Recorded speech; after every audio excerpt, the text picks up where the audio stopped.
Hiya, folks, and thanks for joining us. I'm Brad Server, aka Curly G, the youngest grandson of the great Curly Howard of the Three Stooges.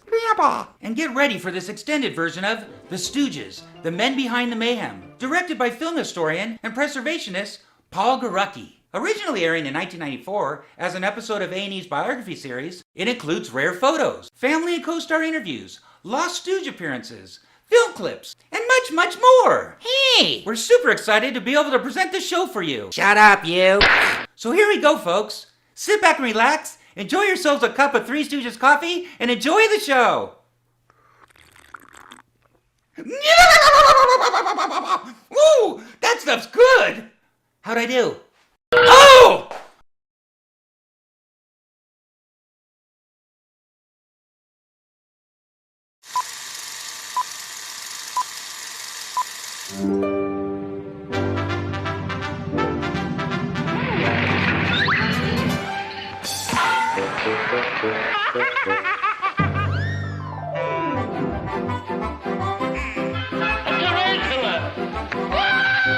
Hey, you're in a court, not in the woods, Tarzan.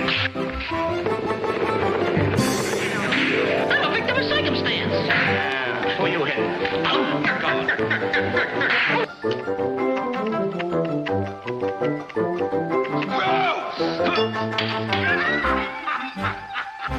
Look, where are you going with the water? Oh, my cat's on fire! How's that, huh? What's the matter with you?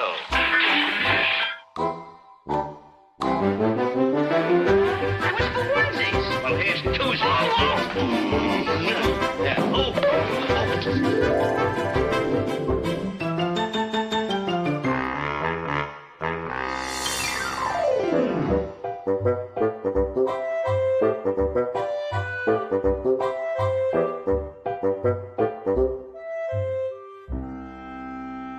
Almost everyone is familiar with the screen characters of Curly, Moe, and Larry, and most people know Shemp, Joe Besser, and Curly Joe.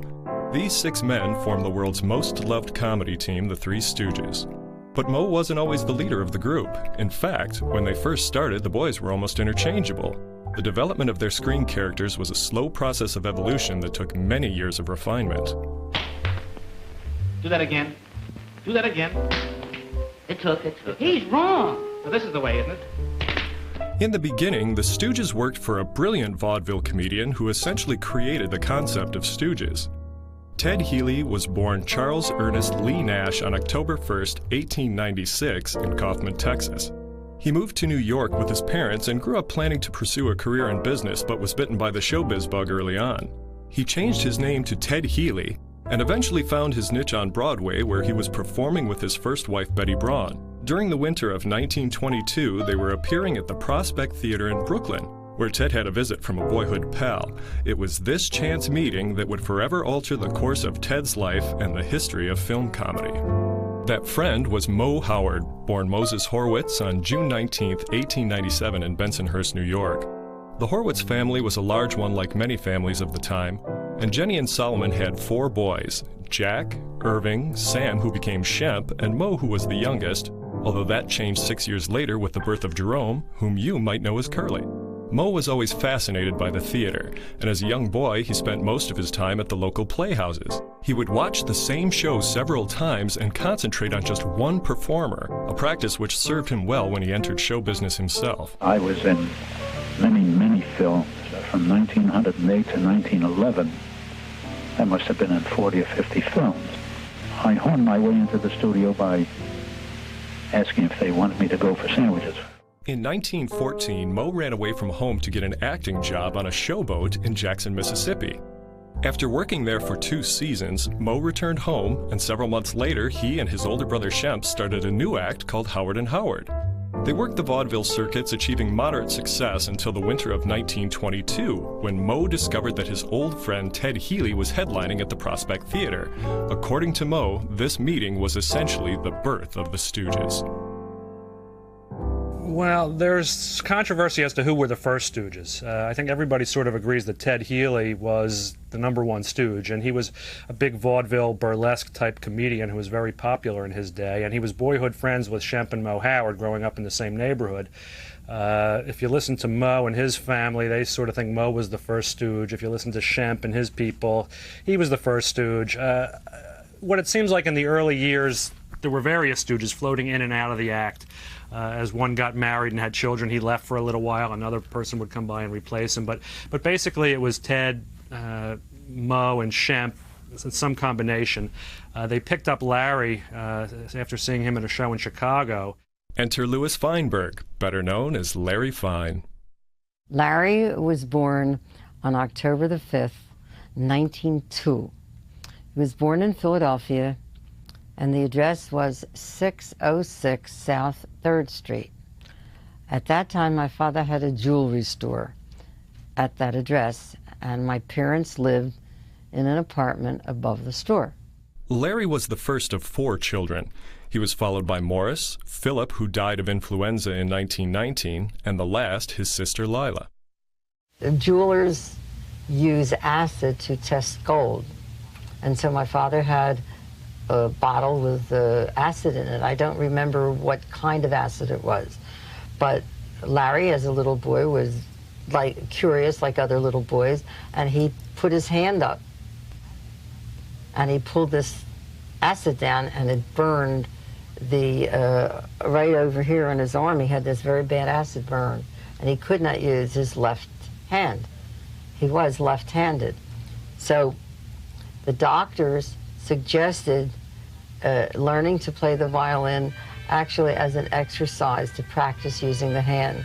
So they didn't know what else to get a youngster of his age to do to use the hand. That's how he began playing the violin. Music would influence the rest of Larry's life. He was always an outgoing child. He was always an outgoing person as he grew up. He was active in school, but more in the sense that he was a musician. Larry was studying to be a concert violinist.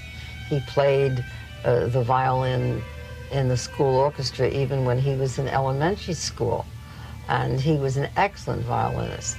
So most of his early years were spent studying the violin, but he had a need to be funny. This was within, it was born in him, I guess you'd say.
Larry also loved sports.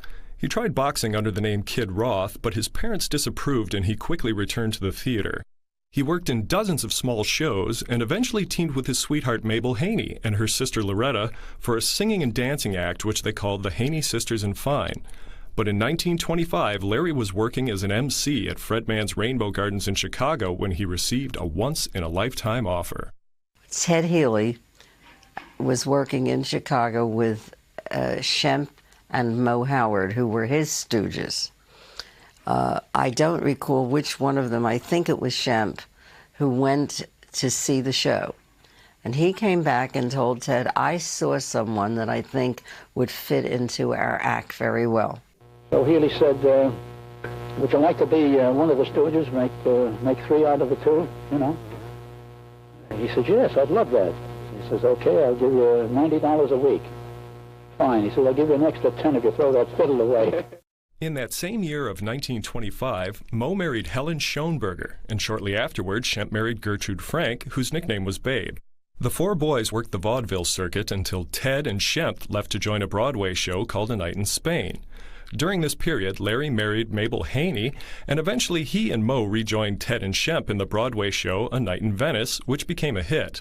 This paved the way for better bookings and eventually an appearance at the prestigious Palace Theater on Broadway. A talent scout from Fox Studios hired them for Rube Goldberg's feature Soup to Nuts. Healy was making over $1,000 a week, while the Stooges' salary remained at the usual $100. See, the Stooges were my father's employees, and they came as an act, and he was the one that was paid, and he paid them. And this caused a lot of friction, especially with Mo, because he was a better businessman than probably any one of the other 4 were. They didn't care for the pay inequity, but in their eyes, it was a shot at the big time. Unfortunately, the film only received lukewarm reviews, but the Stooges received high praise for their performance. Fox studio heads noticed the great reviews for the boys and offered them a solo contract. But when Ted caught wind of the deal, he immediately went to the Fox brass and forced them to withdraw the offer. In his eyes, they were breaking up his act, and after all, they were his employees. So when the Stooges learned that the deal was off, they decided to strike out on their own. 3 boys left Ted Healy because they were offered more money in the RKO Orpheum circuit. How much, I don't know. So he needed 3 replacements. They couldn't use the name of Healy Stooges, of the Three Stooges. So they called themselves Howard, Fine and Howard, Shemp, Moore, and Larry. Now, Ted's got an audition of Stooges. Now, I never saw that type of comedy before, where you hit each other, poke your eyes. I never saw that. I never saw their act till I got an audition. I went on the audition, and I went up to say hello to Ted. He gave me a bang in the head you never saw in your life, and I got so mad. I jumped on him, bit his ear, grabbed his nose, hit him back. He says, you're hired, get in the corner. You know why he did that? Get the reaction from you. That was the whole thing. Ted had his new Stooges performing material that was identical to what Mo, Larry, and Shemp had done.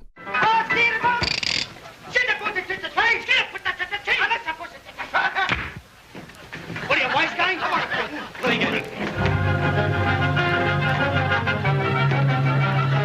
Wait a minute. Let me see you make a hot fist. Let me see you make a hot fist. Wait a minute. Pay me the $50,000. I'll foreclose this mortgage, you mouse. I won't pay it. Pay me the $50,000. I'll foreclose this mortgage, you mouse. I won't pay it. Don't get excited. There, it's in the mortgage.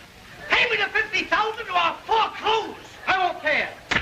For goodness sakes, pay him the money. So he was good to work for. When he was not drinking, boy, he was a college graduate, you know. Went to college. Ted did. And he always was a good actor. But he developed to be a great personality. He was the closest thing, as far as telling jokes, but as far as personality, the closest thing I ever seen to Jolson. See, he was the first person that ever played comedy off of somebody else. Up to his point in time, comedy was always a Charlie Chaplin or Harold Lloyd type thing where some guy was funny and he was the whole show. And he played off somebody else with the Stooges. When I first with Ted Healy, I used to go to bed at night and I saw hands. I saw his hands and fingers when in my sleep. That's all I saw with rehearsals, whacking and banging and all that. You know the first joke I ever did with Ted Healy? He said, what time is it? I said, 1 o'clock. He went, bung. I said, I'm glad it ain't 12. You know, that was the first joke I did.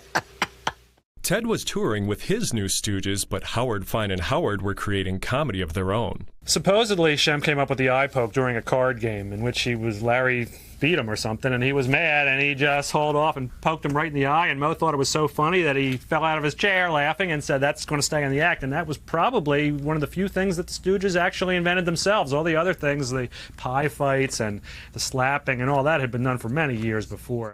Even though Ted had his new Stooges, the chemistry just wasn't the same, and he continued to press the original Stooges into returning. I think the reason he hired us when the Three Stooges, it was for revenge for the three guys to see that they can be replaced. Not saying we are as good, which I don't think we were, but it was his mind that he knew we weren't as good. And finally, thank God, we went with Ted and said, Ted, we'd like to do our own act. He didn't fire us. And about 2 weeks later, we were rehearsing and walked down Broadway, and I see Ted with the three guys. On a promise to avoid drinking, Ted won the Stooges back, but again, change was waiting in the wings. Shemp decided he wanted to leave the Healy act for good. Apparently his wife did not like Ted Healy, and there's some various stories floating around, some pranks that Healy pulled that Shemp and his wife didn't take too kindly to, and eventually Shemp just went out on his own. He'd had a very successful career on his own, but I don't think he made the kind of money that the Stooges ultimately made at Columbia. In 1932, Shemp got the opportunity to play the character Nobby in Joe Palooka pictures on the coast. And it seemed like a great opportunity for Shemp. And he was reluctant about leaving. He said, well, what are you going to do for a third man? I said, Shemp, don't worry about that. Grab your opportunity and we'll get the kid brother Curly in. And Curly was working with a band called Orville Knapp and his band. He was a comedy guest conductor. And it got a big laugh. So we got in touch with Curly and said, give your man 2 weeks' notice. Come on, you're going to join with us. Of course, Shemp had the long hair, he used to push it back over his ears, and Larry had the wild hair, I had the bangs. And he had brown, wavy hair and a mustache, a wax-tipped mustache. And he said, well, don't worry about how I wear my hair. I'll be back here in a half hour. And he was. And he wore a cap. When he took the cap off, he was as bald as a cue ball. Looked like a naked eggplant. So Babe was rechristened Curly. It took a while, but when he hit his stride, Curly became the most loved and the best-known Stooge. In 1933, Ted Healy and the boys signed a film contract with Metro-Goldwyn-Mayer. The boys had finally hit the big time.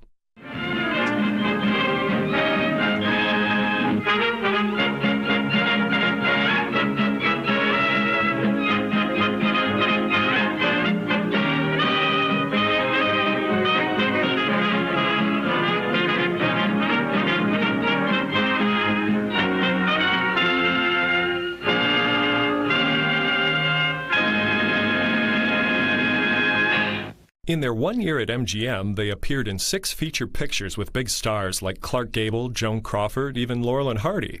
And they also starred in a series of 5 two-reel short subjects, some of which were written as wraparounds for elaborate MGM dance numbers that were filmed but never used. They even filmed 2 of their shorts in a special format. They did a couple shorts that were in a experimental, I think it's called a 2-strip Technicolor, and I'm not a real technical guy. But it was a very early form of Technicolor that they were experimenting with, and it's kind of lousy looking color, but it's color, and it's from 1933. It's very unusual. The feature films and short subjects were well received by the public, but the Stooges' relationship with Ted once again began to deteriorate. Their complaint was 2 things. 1, that he drank too much, and 2, that he didn't give him enough money. And I think the latter was really the problem. I think primarily because A, of his drinking, and B, because of the inequity in the pay scale. The Stooges were getting a lot of the laughs, but they weren't getting any of the money. And I think they felt that they could be just as good without him and make a lot more money, and they had to deal with a lot of his stuff. He was drunk a lot of the time, and ultimately they just decided to go on their own. So Ted stayed with MGM, and the boys set out as a trio. It was decided that Mo would handle the business affairs, essentially stepping into the Healy role. Off-screen, he was very much like what he was like on-screen. Not that he was mean and nasty, but he was clearly the leader of the group. He was probably the one who made most of the financial decisions. and arranged a lot of the bookings and things like that and decided what was best for the team. It seemed like he was the one who had the biggest say. Moe landed a one-film deal at Columbia Pictures, and if the results were favorable, the studio would offer them a long-term contract. So the boys co-starred with Marjorie White in a 20-minute rhyming short subject called Woman Haters. As soon as they finished, they began writing a treatment for another comedy called A Symphony of Punches, which they presented to the studio heads, who were so impressed that the boys were given a 7-year contract with yearly options. A Symphony of Punches was retitled Punch Drunks and became their second short. But more importantly, Howard, Fine, and Howard finally received the billing that would stay with them forever. They became the Three Stooges. We did nine films a year, and we had, under the contract, we did those in 40 weeks. We had 12 weeks off in which we did personal appearances. The Stooges evolved into very specific characters.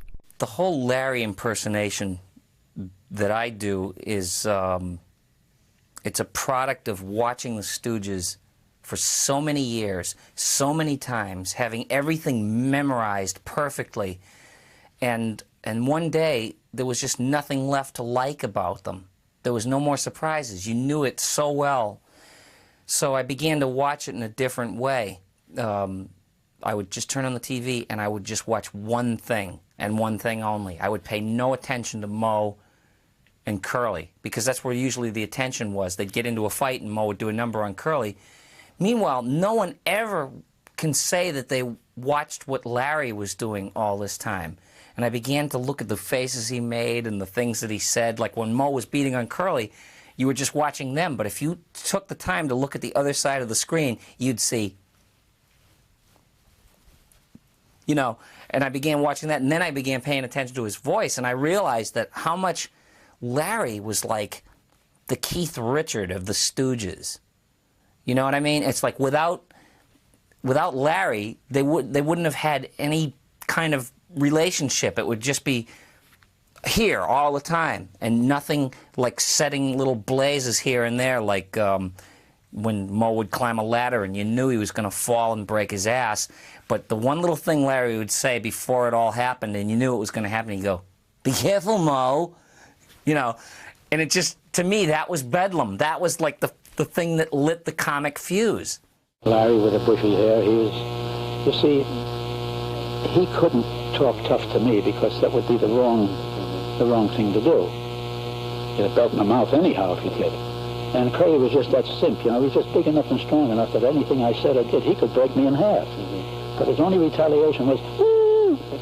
Every time in a personal appearance in the theater, every time I smacked Curly, somebody would always holler, "Hit him back, Curly, hit him back." And they throw carmels at me and everything else. You know, if we were going through a scene and he'd forget his words for a moment, you know, rather than get stunned or pale and stop, you never knew what he was going to do. On one occasion, he'd go down to the floor and spin around like a top until he remembered what he had to say. Curly's wild expressions and childlike mannerisms made him the favorite Stooge, but off camera he could be very private and shy. He was born on October 22nd, 1903, 6 years younger than his brother Moe. My father thought a lot of Moe, and in some ways, Moe was maybe a surrogate father. My father was the baby of the family. There were 5 boys. Moe was not the oldest, but he was the oldest. You know, of course, he was older than my father. And I feel that, well, Moe gave him the nickname Babe. And there was a special bond, and there was a special bond. When Curly was 13, he accidentally shot himself in the ankle while hunting, and he nearly bled to death. It was Moe who rushed him to the hospital, saving his life. However, the injury left Curly with a noticeable limp, and this would trouble him throughout his career. When Curly was with his brothers or his close friends, he became the life of the party. He sang, danced, and played instruments, but if his gang wasn't around, he felt uncomfortable and would simply turn inward. When he became a star, he started to overindulge himself. I saw him at a couple of clubs in New York, and he danced every dance, and between dances he was drinking. Never stopped. He lived the life of 3 men. Curly was always slipping money to me. That was his way of treating me well. He'd always slip a quarter to me. here, kid, go buy something, you know? Or he'd go out with me and buy me something. He was always doing that to me. He apparently had a very sad lifestyle, sort of a lonely person, loved dogs. Every time he went on the road and came home with a new dog. But his personal life was somewhat sad in that he was remarried, 4 times, and never seemed to find the right girl. Curly was nothing. He just disappeared. He was really shy. He would blush when you would talk to him. I don't think he said one word to me out of script, you know. I mean, when we weren't on camera. He said his dialogue and whatever he had to say and do, and the minute they said cut, he disappeared. Although his private life was troubled, his work with Moe and Larry was unparalleled. He seemed to be the center of interest. I mean, they all worked together, but to me, I think he was the most delightful of the way he looked, and just make you laugh. But I think Moe and Larry, they just worked like teamwork. I mean, it wasn't guesswork with them.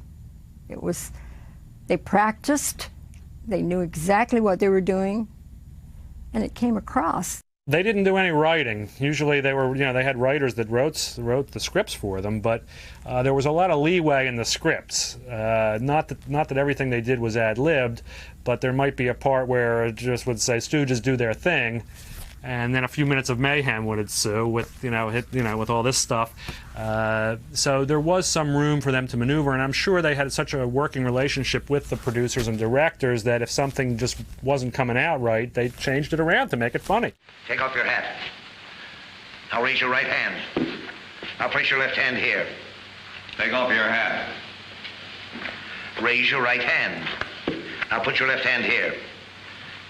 Please take off your hat. Raise your right hand. Now put your left hand here. Will you please take off your hat? Raise your right hand. Now put your left hand here. Take off your hat. Raise your right hand. Will you get rid of that hat? Raise your right hand. Raise your right hand. Do you solemnly swear to tell the truth, the whole truth, and nothing but the truth? Huh? Do you solemnly swear to tell the truth, the whole truth, and nothing but the truth? Are you trying to give me the double talk? Do you solemnly swear to tell the truth, the whole truth, and nothing but the truth? Why don't you answer him? He's talking pig Latin. I don't know what he's saying. He's asking you if you swear... No, but I know all the words. The Stooges' roughhouse style of comedy often left them open to injury. Moe was supposed to be a paper hanger, I think, at the time. And he was up on the wood, the planks and everything else. And it's supposed to break in a certain way, and he was supposed to fall in a certain way, and it fell the wrong way, and he broke his ribs. And it's in, I forget which picture was in, and they cut right there. And he was out for about a week or so, and then they brought it back in again. But when you saw the thing, when he fell, you could see the face that he made, that he really cracked his ribs. You could see if you look for it.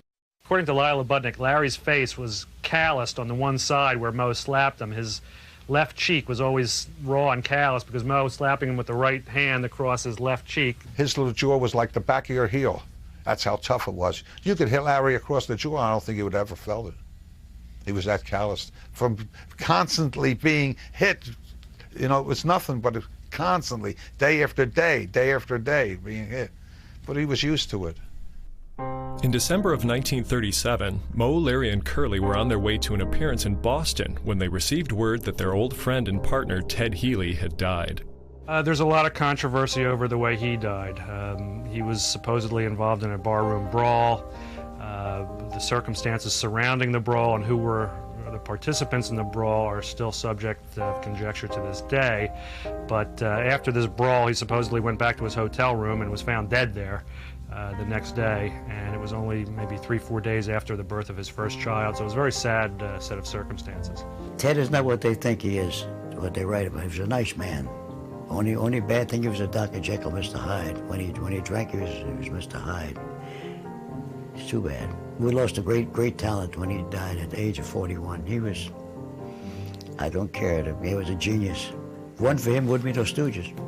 And he would drag me on the stage, force me to sing on stage, and I was never more than a foot away from him when we were on the road. And of course, when he died, I was heartbroken because I loved him dearly.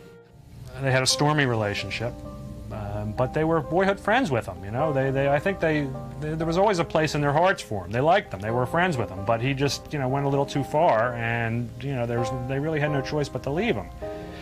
When they found out he passed away, I think they were truly upset, and they were, they were shocked, obviously, number one, but I think they were very upset because although they did have a stormy relationship, they had known him for a long time. They were friends with him. I've thought about many times the fact that he's the one that started it all, and without him there would have been no Stooges. And the fact that he was celebrating my birth, which caused his death, of course, is highly unusual. It's very strange. Three Stooges comedies often incorporated contemporary events into the plots. During World War II, they were one of the first teams to parody Hitler in their two shorts, You Nasty Spy and I'll Never Heil Again. Curly, Moe, and Larry were Jewish, and these films reflected a political statement as well as a personal one. Well, he was quite upset about it, naturally. I mean, anyone who cared about people was upset. And then you have to remember, we're Jewish, and so the war in Germany and what went on in Germany before the war with Hitler and all was extremely upsetting to all of us. I think when he was younger, when he wasn't one of the Stooges, and he was playing in vaudeville in the little acts in small towns, he was given a hard time in some small towns where they put him in bathrooms to dress, or they wouldn't let him, go outside and dress in the backyard or something, or, get that little Jew out of here. But listen, you hear that today. So it doesn't surprise you. The only difference is that 50 or 60 years ago, you kept your mouth shut. Today, you don't. The Stooge comedies were more popular than ever, but Curly's health was beginning to deteriorate. Curly hadn't been well. None of us realized just what was wrong with him. We know now that he'd had a couple of slight strokes. And Three Little Pirates was sometime after he'd had those strokes, but from time to time, he became almost his old self. And in Three Little Pirates, he was, in my opinion, excellent. He had recovered. We had high hopes that he would be perfectly all right, but as we now know, he wasn't, and on the very next picture, he folded up. He had a stroke that disabled him. The stress of Curly's personal life began to take an obvious toll. He had been married 4 times, drank too much, suffered from high blood pressure, and was rapidly gaining weight. In May of 1946, Curly's hard living caught up with him, and he suffered a paralyzing stroke on the set of Half-Wit's Holiday, and he was forced to retire from the act. Moe hoped that after some rest, Curly would be able to return. So in the meantime, he convinced his older brother Shemp to rejoin the group. Well, he fit right into the act because he had been the original third Stooge, so there was no problem in that sense. From the general public standpoint, I know today people think that he was a weak replacement for Curly, but those are the people that don't know he was the original Stooge. I think a lot of people also think Shemp was trying to imitate Curly, and he was really not in any way. He just did his own thing, which was nothing really like what Curly did. And I think the people that really don't know the history of it are the ones that really don't like Shemp all that much. The real fans understand that Shemp was perhaps the leader of the Stooges at the beginning, and when he came back to replace Curly, he fit in perfectly with the boys. Columbia was hesitant to use Shemp because of his close resemblance to Moe, but ultimately the Stooges won the point. Shemp's experience made him the obvious choice. He was in 100 or more films on his own between 33, 34, and 46. During that 13-year period, he was probably in 90 or 100 films on his own. He had his own series of which he was the star at Columbia, where there were several. It was the Shemp Howard series, and he was the head Stooge, and the other people were the knuckleheads. Shemp Howard had been born Samuel Horwitz on March 17, 1895. According to Moe, their mother had a very thick accent, and when she called out for her son Sam, it came out sounding like Shem. When his brothers took to calling him Shemp, the name stuck. Shem was the most darling man I've ever known. He also was kind to me as a child, because you have to remember the original group was Larry, Moe, and Shemp. He knocked me out when he was serious. That's when he was scared to death of his own shadow. Walked down the street, he's always looking back to see if there's anybody following him. And when he'd go in the hotel room, he'd lock the doors and put chairs by it so nobody could get in, lock the windows. Always waking up to see if anybody's there. You know, oh, he's scared.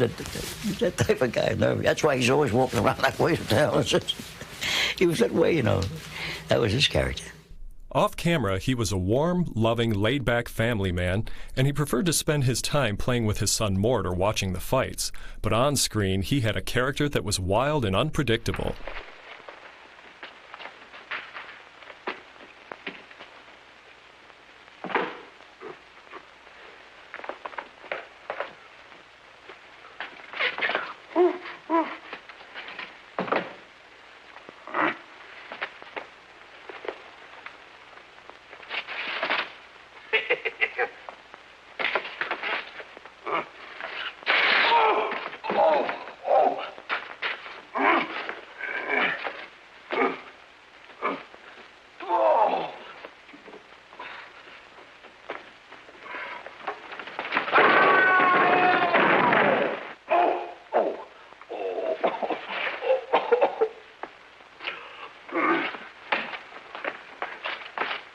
You double-crosser! Oh! Oh!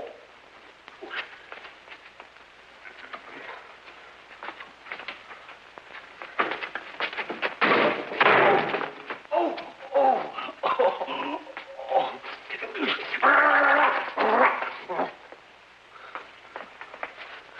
Wise guy, this time I'll close you. Oh, no.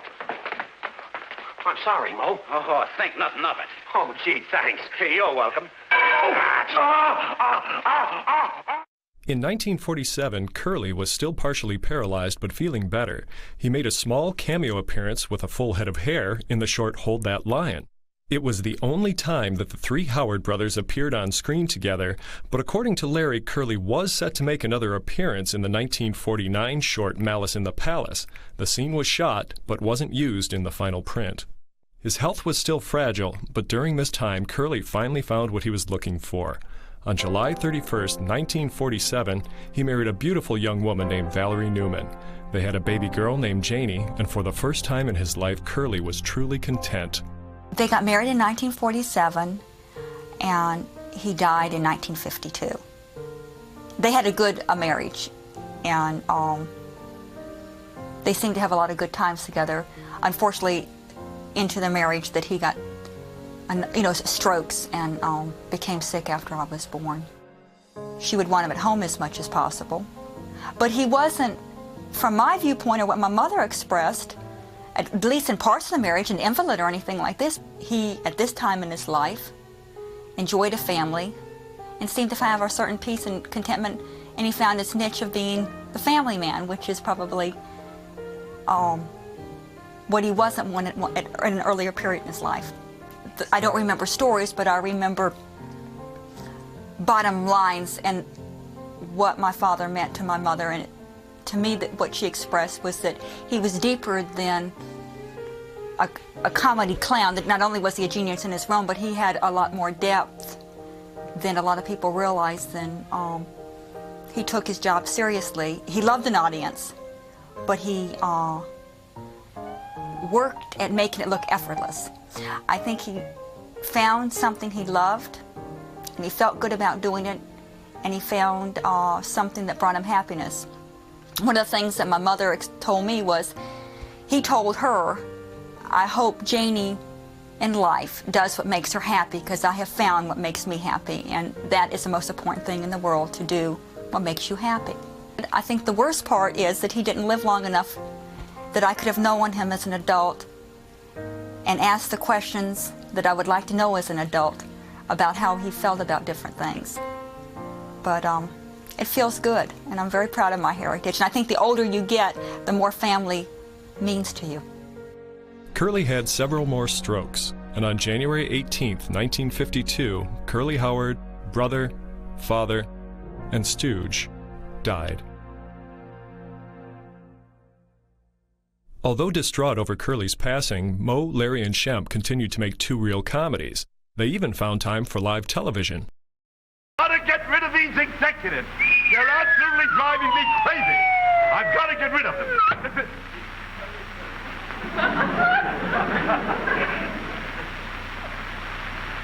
That's a sandbag.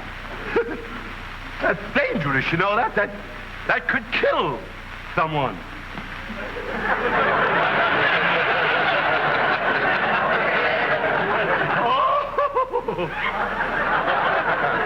May I be forgiven for the thought which is running right through my... Oh, gentlemen. Yes?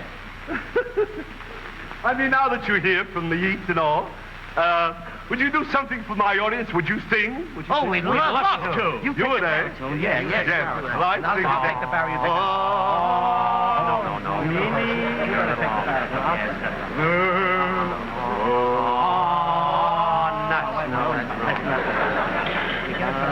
Boys, here, wait, look, boys. Look here, just stand here. Stand right around the inkwell here, just like that. Now, wait a minute. Now, you don't have to strike a note. Would you play some executive music, please?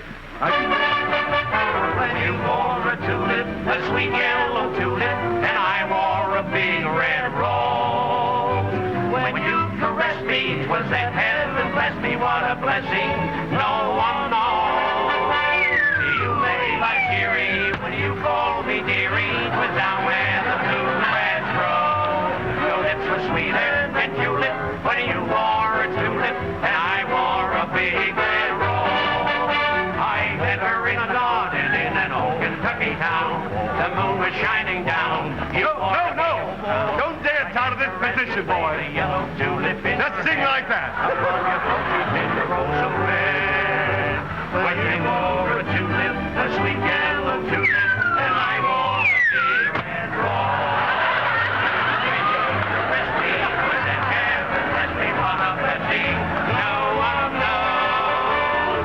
You made like Erie when you called me dearie, was down where the bluegrass grows. Your lips were sweeter than tulip when you wore a tulip, and I wore a big rose. I met her in the garden in an old Kentucky town. The moon was shining down. He wore a gingham gown. I kissed her as I placed a yellow tulip in her hand. Upon your coat you pinned a rose so red. And you wore a tulip, a sweet yellow tulip, and I wore a big red rose. When you caressed me, they never blessed me, what a blessing, no one knows. Like Erie, when you called me dearie, was down where the bluegrass grows. Your lips were sweeter than tulip, where you...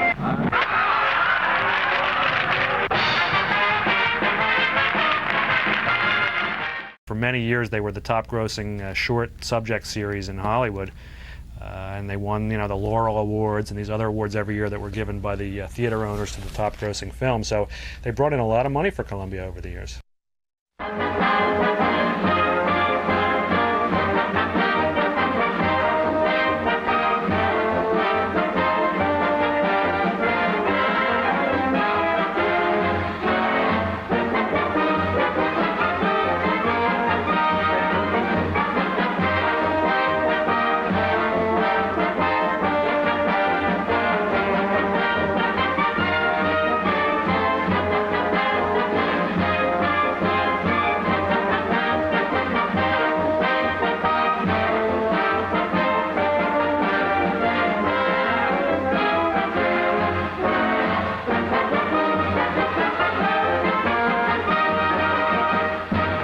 Unfortunately, the major studios were slowly beginning to phase out short subjects.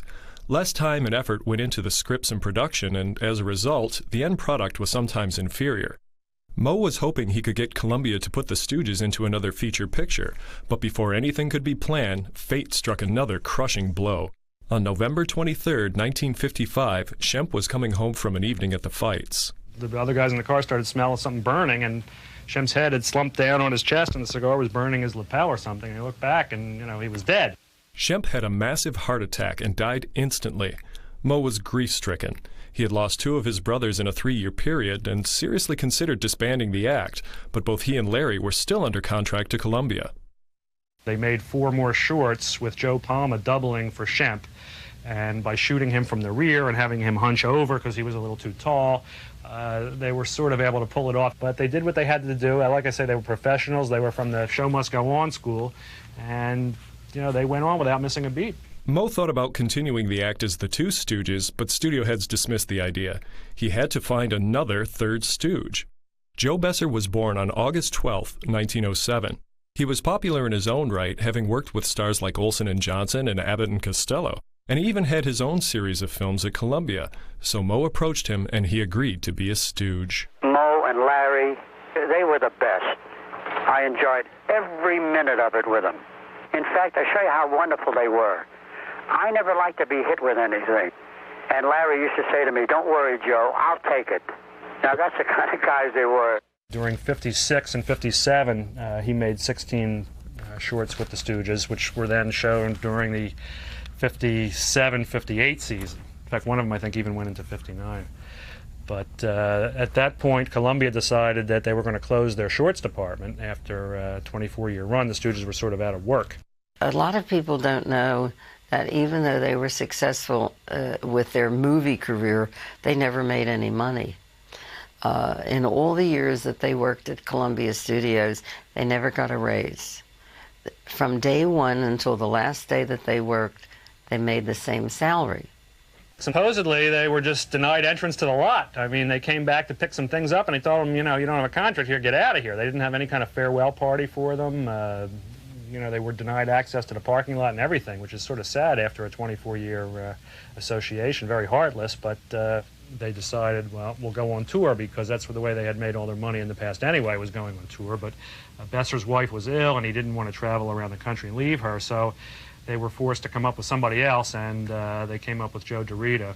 They tried him out, and he worked out. He became Curly Joe, sort of because he looked like Curly, and his name was Joe, so I guess they figured, well, we already had Curly, we already had Joe, we'll call you Curly Joe, and the name stuck. Joe DeRita was born Joseph Wardell on July 12, 1909 in Philadelphia.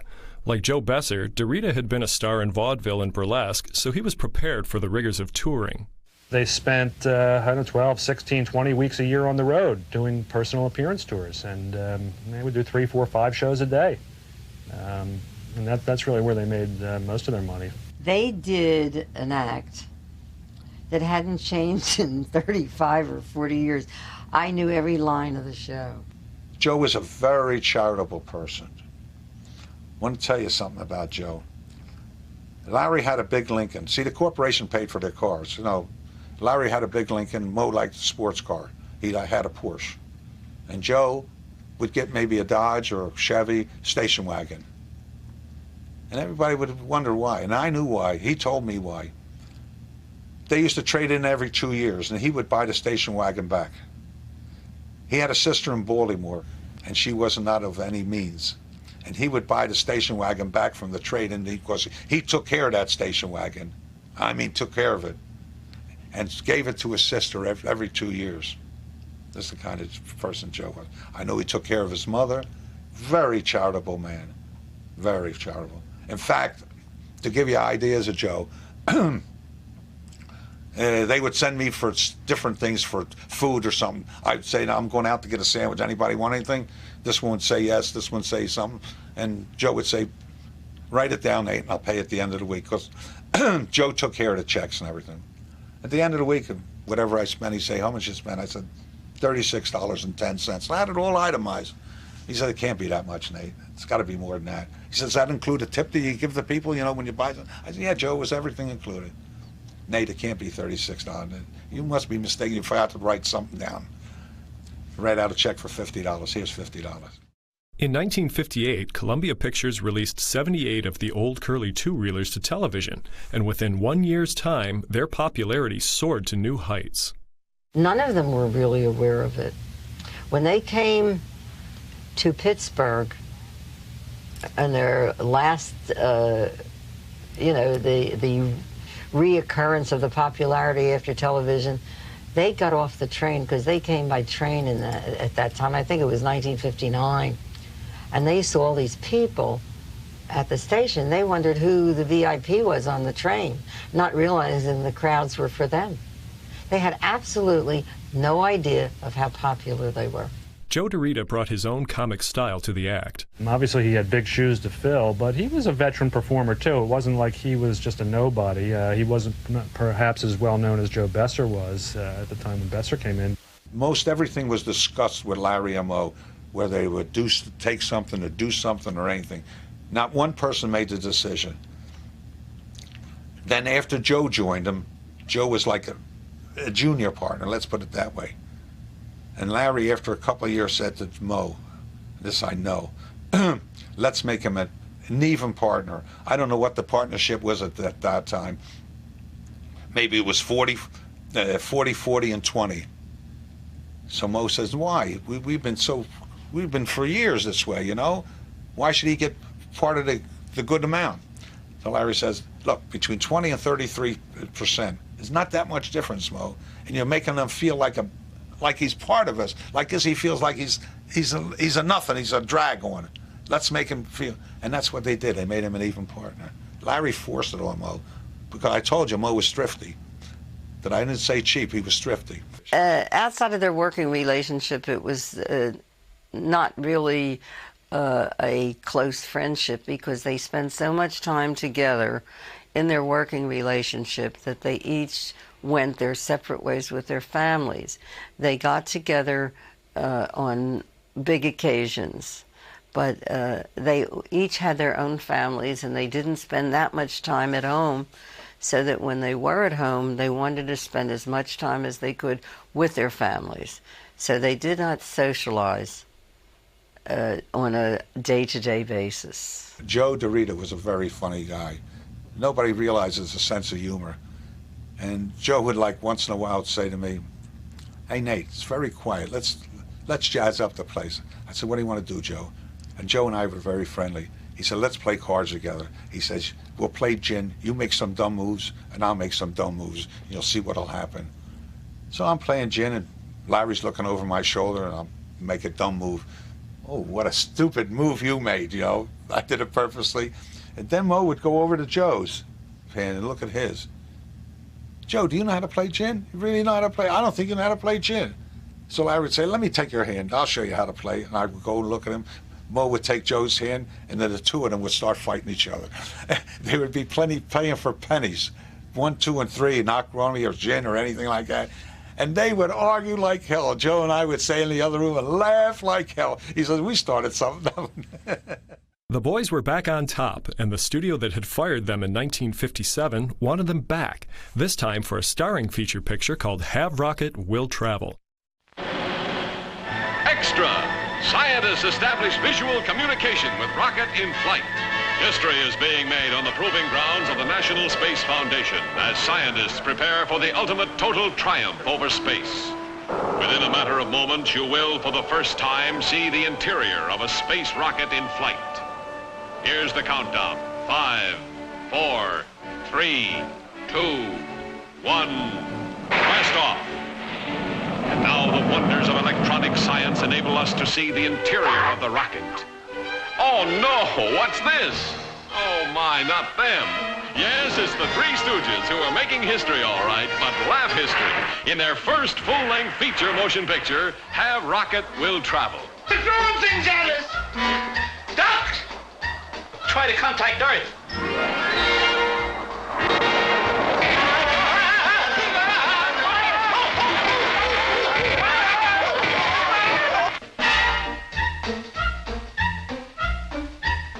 No change in their course, huh? None. They can't control it. The ship's on an automatic course to the planet Venus. We got contact. Take that down, quick.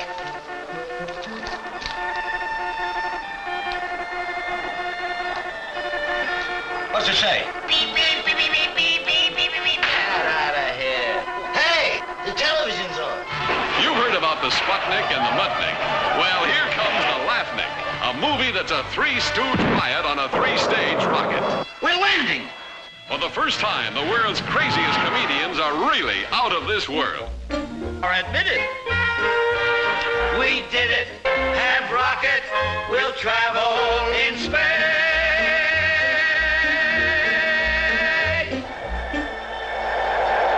You are expected. Enter. A talking automobile. I am waiting. I am Larry. I am Mo.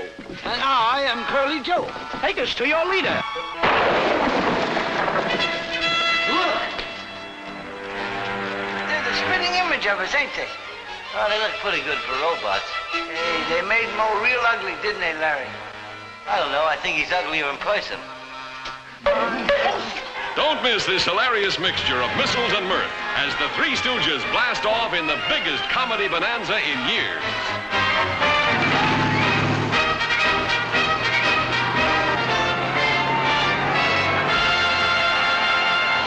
The Stooges did several more features between 1960 and 1969, and their last film for Columbia was The Outlaws Is Coming.